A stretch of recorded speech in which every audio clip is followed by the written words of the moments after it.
On today's episode of Keeping Up with the Pittsburgh Steelers, George Pickens reacts to his social media activity, and then Merril Hoge reacts to George Pickens. We also find out what Chuks said to get him benched. All that and more. Big Deke News. Alright, first, right off the jump, here's George Pickens answering questions from the media about his social media activity over the weekend. We've been over it. We know that he unfollowed Kenny, Tomlin, the Steelers, scrubbed his Instagram page of anything Steeler related, ended up putting the Steelers stuff back, posted to his Instagram story a reel that had the caption saying "free me," but then the next day he said none of that had to do with football. Y'all are crazy. You need urgent care. But here's what he said in person just a couple days ago. George, are you upset? Oh, no. George, you responded to some of the social media stuff by saying basically you people need help. Like, do you, are you upset? What do you mean by the social media reaction? I don't really mix social media and football together, so. You did kind of hide all of the Steelers stuff from your profile. Just what was behind doing that and then restoring it? Just clearing out my page. So, I mean, not really too crazy. It got nothing to do with the Steelers at all. He also answered some questions about his body language on the sidelines from Thursday Night Football after Diontae Johnson caught the game-winning pass. After Deontay's touchdown, you did come off the field pretty quick, and it looked like you might have been upset on the bench, just from what some cameras shot. Scott, what was going through your mind after the score? Oh, no, I was just getting back to the sideline. His touchdown engineered the victory, so I don't know how I could be mad at that. No, we got the victory. Tay got a touchdown. We just engineered the victory. That's all. I was happy, if anything. These answers go hand in hand with how I feel about the scenario. You heard me talking a couple episodes ago. First, with the social media stuff, bro, it's social media. It ain't real life. Unless it starts affecting him on the field, then maybe we could start having a more serious conversation. Again, it's not nothing, but Pickens could be pulling a prank on the media. He could just be joking around. He could be doing whatever. We don't actually know what's going on behind the scenes and what's going on behind his mind with all this stuff. I'll take him at his word. It has nothing to do with football, or at least has nothing to do with what's happening on the football field whenever he's out there taking snaps. Because whenever I see him out there, he's giving 100% effort. So no matter who he follows, unfollows, whatever he posts on social media, it doesn't matter as long as he's giving 100% effort out there. That's what I care about. Now with the sideline, the body language, I mean, do we really know what's going on in George Pickens' mind with that? Do we really know how he's feeling or what he's thinking about, why he looks that way? Because I can almost guarantee you he's not upset that the Steelers are winning or that Diontae Johnson scored the game-winning touchdown. He's just pissed at himself. He's not having more impact than what he's used to. Only 2 receptions, -1 yards. He missed an easy touchdown by not getting the toe tap in. So that's more why he looks upset on the sidelines and isn't celebrating. Is that the optimal way to go about your behavior as a teammate? No, I don't think so. And Merril Hoge goes on to explain this. Like, you're not bigger than the team. So whatever you're going on, what's going on with you individually, like, you got to get over that. But again, when Pickens is on the field, I don't think it's really there. I don't think that stuff, he's given 100% effort. Like, there's no question about it. It's just some of the sideline stuff, some of this off the field social media stuff gets us questioning a little bit. And Merril Hoge goes on to explain, like, he drops the hard, honest truth. I don't think anyone can disagree with what Merril Hoge is saying. Like, bro, if you're going to keep bringing this attention to yourself, then we're going to start having problems down the line. Like, this is going to start being a fork in the road type of moment for you, or moments coming up here, and how you handle this stuff.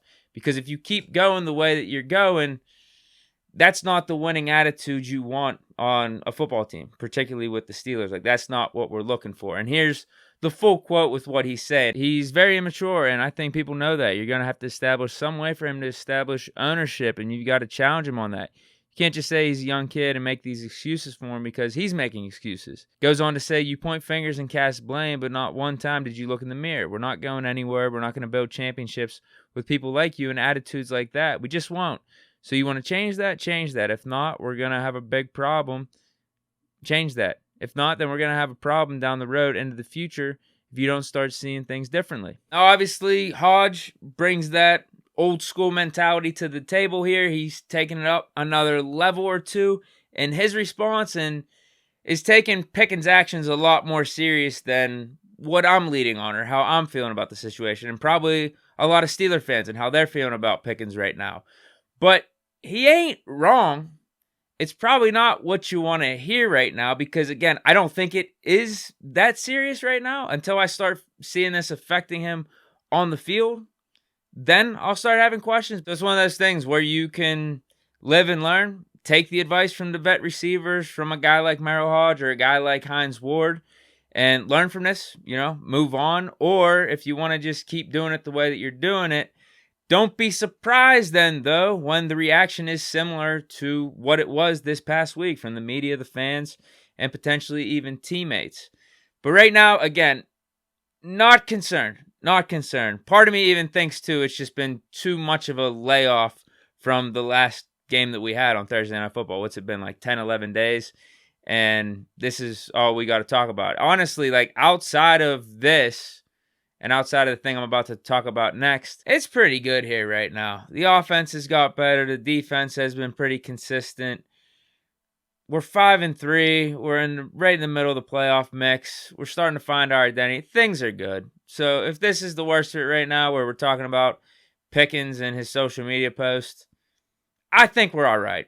Again, it's not nothing, but I don't think it's that deep, at least right now. But back to what Hodge said, if it does continue, then yeah, we should definitely have some concerns. But now with Chuks, I was wondering, very curious, what did he say that was so bad that he got benched? I mean, this is the National Football League. I'm sure a lot of stuff is said in the sidelines and in the locker rooms that isn't PC.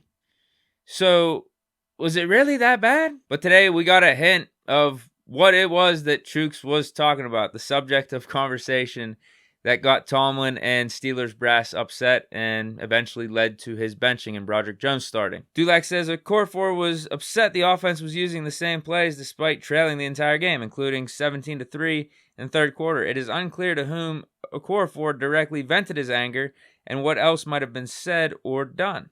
And here's Chuks' most recent response to the situation he now finds himself in. Is it disappointing to you? Frustrating? Upsetting? What? I mean, no one wants to be benched over this. At this point, I can only do what I'm told, so kind of just take it day by day. Do you think it's permanent for the rest of the I season? have no clue. That's the question you're going to have to go ask Mike T. I have no clue about that. Chuks, go ahead, John. How do you go about kind of getting yourself back to where you want to be with the guys and with coach? I think, like I said, it's just kind of day by day.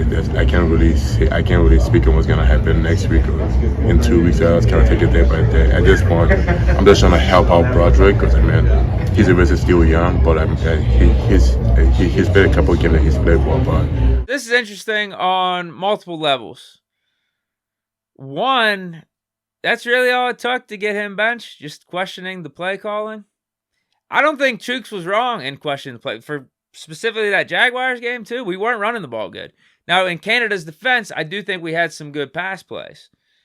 Kenny just missed a couple in the first half, and then Mitch was throwing picks in the second half. It just felt like an incomplete game. I don't think that was a big, bad Canada game. Could you say it was an average Canada game, below average, whatever. But I don't think it was an atrocious Canada game by any stretch.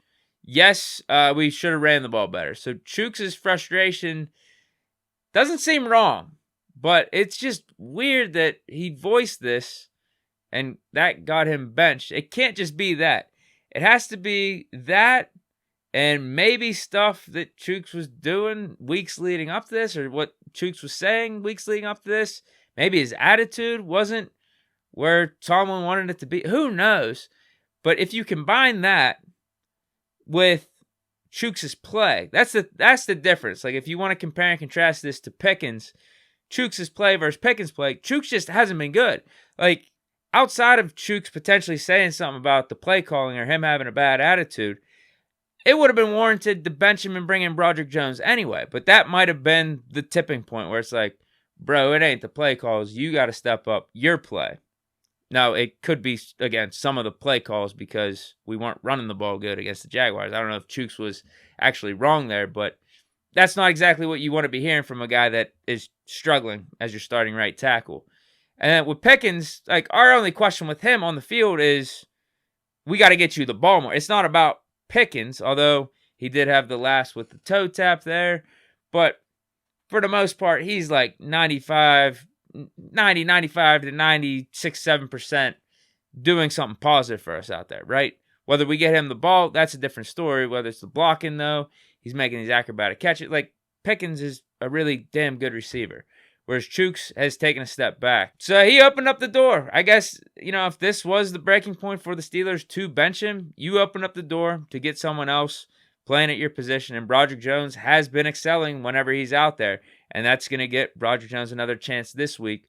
And it is what it is. That's the NFL. I think the thing you can appreciate about Mike Tomlin with this stuff is he is open and upfront. Like, he said it was because of something Chuks said or did after that Jaguars game. Chuks confirmed it, and, we all know what it is. This was part of the benching. This had a big part to do with it. Again, I don't think Chuks saying that was all it, because if he was balling out at right tackle, he'd probably still be starting, right? But it is what it is, and I do think Broderick Jones, you got to keep him in there at right tackle. I think he's been awesome. Anytime you get him on the field, he's been helping this offensive line. So we got to stick with it. And Chuks, like you said, you just got to deal with this and be the best teammate you can going forward. It is what it is. But yeah, that's it for this edition of Big Deke News on a Friday. Enjoy your weekend. Stay safe out there, and peace.